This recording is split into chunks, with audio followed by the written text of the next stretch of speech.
চৰকাৰী তথ্যক লৈ বিভ্ৰান্তি মন্ত্ৰীয়ে কয় এটা দৃশ্যত ওলাই আন এটা বনমন্ত্ৰী চন্দ্ৰমোহন পাটোৱাৰীৰ মতে অসমৰ জন্তু নাই বনতাৰাত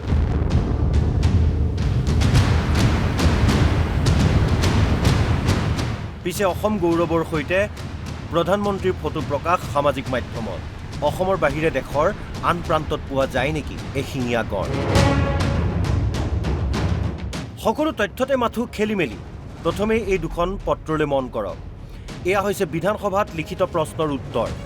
প্ৰশ্ন উত্থাপন কৰিছিল বিৰোধী দলৰ বটদ্ৰৱাৰ বিধায়িকা শিৱামণি বৰাই একেদৰে প্ৰশ্ন তুলিছিল লাহৰীঘাটৰ বিধায়ক আসিফ মহম্মদ নাজাৰী দুয়োগৰাকী বিধায়কৰে প্ৰশ্ন আছিল এনে ধৰণৰ শিৱামণি বৰাৰ প্ৰশ্ন অসমৰ কি কি জীৱ-জন্তু গুজৰাটৰ জামনগৰত থকা বনতাৰালৈ নিয়া হৈছে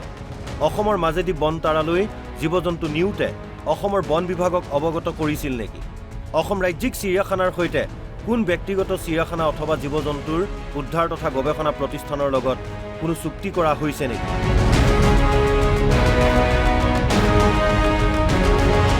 আসিফ মহম্মদ নাজাৰৰ প্ৰশ্ন অসমৰ পৰা বিগত 5 বছৰত কিমান জীৱ-জন্তু অন্য চিৰিয়াখানালৈ প্ৰেৰণ কৰা হৈছে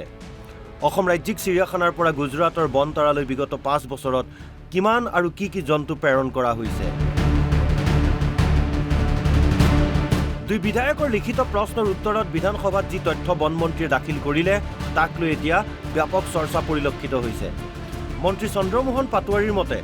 অসমৰ পৰা বনতাৰালৈ কোনো জীৱ-জন্তু নিয়া হোৱা নাই অসম ৰাজ্যিক চিৰিয়াখানাৰ সৈতে কোনো চুক্তি হোৱা নাই বনতাৰা অসমৰ মাজেদি বনতাৰালৈ যোৱা জন্তুৰ সন্দৰ্ভতো অৱগত নহয় বন বিভাগ যদি এয়া সত্য তেনেহ'লে বিতৰ্ক কিয় পাছে ৰ'ব এইবাৰ চাওক এই বিশেষ তথ্য এইখন হৈছে বনতাৰাই প্ৰকাশ কৰা বাৰ্ষিক প্ৰতিবেদন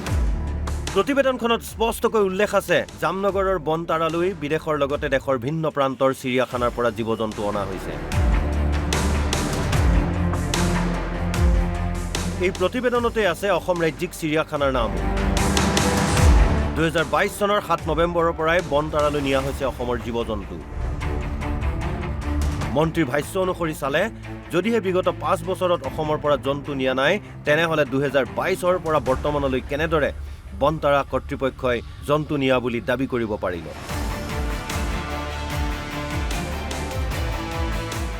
তথ্য অনুসৰি বনতাৰাত আছে অসমৰ পৰা স্থানান্তৰিত কৰা ব্লেক পেন্থাৰ 2টা এশিঙীয়া গড় 2টা আফ্ৰিকান কাছ 17টা বিয়াৰ্ডেড কাপুচিন 1টা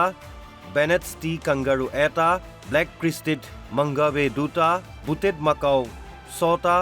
মোৰ মাকাও 9টা হেকছ মাকাও 4টা তঞ্জিন মাকাও 5টা বগা বান্দৰ 2টা বগা গিবন 1টা কলছ গিবন 1টা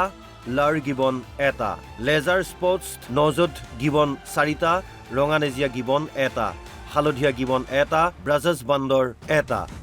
মিৰকাট 1টা ইণ্ডো চাইনিজ ৰূপালী লেংগুৰ 3টা আৰু ইউৰোপীয়ান হেডগেহাগ 2টা এতিয়া সচেতন মহলৰ প্ৰথমটো প্ৰশ্ন বিধানসভাত মন্ত্ৰীয়ে দিয়া তথ্য